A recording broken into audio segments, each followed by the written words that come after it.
नमस्कार मैत्रिणींनो, इथं मी मिरचीचं इन्स्टंट लोणचं बनवणार आहे. मिरची आणि लसूणचं तुम्हाला नक्की आवडेल ही रेसिपी, तर नक्की पूर्ण रेसिपी बघा.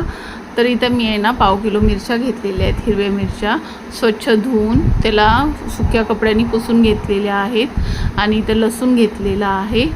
तर असं चॉपरमध्ये मिरच्या आपल्याला चॉप करून घ्यायच्या. तुमच्याकडे चॉपर असेल तर चॉपरमध्ये करा, नाहीतर मिक्सरमध्ये करा, नाहीतर सुरीनी पण बारीक बारीक कट केलं तरीही चालतं. तर हे बघा, अशा पद्धतीने मी हे चॉप करून घेतलेले आहे सगळ्या मिरच्या.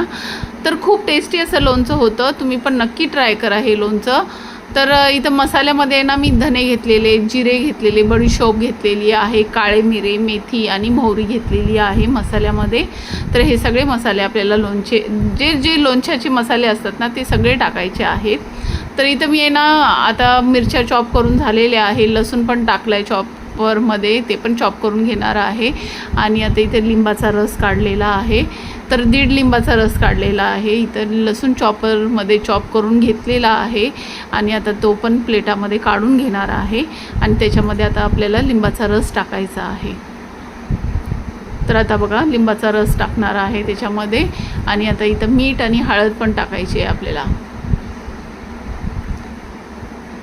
मीठ आणि हळद टाकलेली आहे. मीठ आणि हळद व्यवस्थितच टाकायचे, त्याच्यानेच लोणचं टिकतं. तर आता इथे जे मसाले घेतले होते ना ते मी थोडेसे भाजून घेणार आहे, जास्त भाजायचं नाही. तर बघा, इथं असं मस्त असे भाजून घेतलेले आहेत. थोडासा मसाल्याचा वास आला ना लगेच काढायचे आहेत मसाले, गॅस बंद करून टाकायचा आहे. तर आता मी हे ना मिरची आणि लसूण हळद मीठ लावून ठेवलेलं होतं ना ते दुसऱ्या भांड्यात टाकलेलं आहे आणि व्यवस्थित असं मिक्स करून घेतलेलं आहे. आणि आता हे मसाले जे भाजले होते ना ते मिक्सरच्या भांड्यातून वाटून घेतलेले आहेत. जास्त बारीक नाही करायचे आपल्याला, थोडंसं जाडसरच ठेवायचं आहे.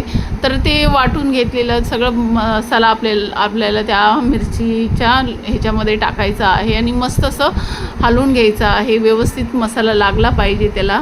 तर इथं राईचं तेल 1 वाटीभर ठेवलं होतं मी गरम करायला, ते पण मस्त गरम करून घ्यायचं आहे. तोपर्यंत मी इथं विनेगर टाकून लोणचं मस्त असं हलवून घेणार आहे. तर विनेगर का टाकायचं आहे, विनेगरनी म्हणजे लोणचं टिकतं आणि खायला पण चांगलं लागतं.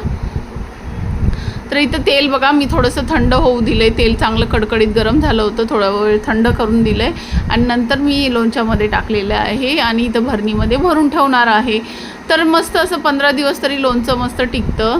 तुम्हाला जर माझी ही रेसिपी आवडली असेल तर लाईक, शेअर, सबस्क्राईब करायला विसरू नका. कमेंट करून सांगा की तुम्हाला कसं वाटली माझी ही रेसिपी. चला तर मग बाय.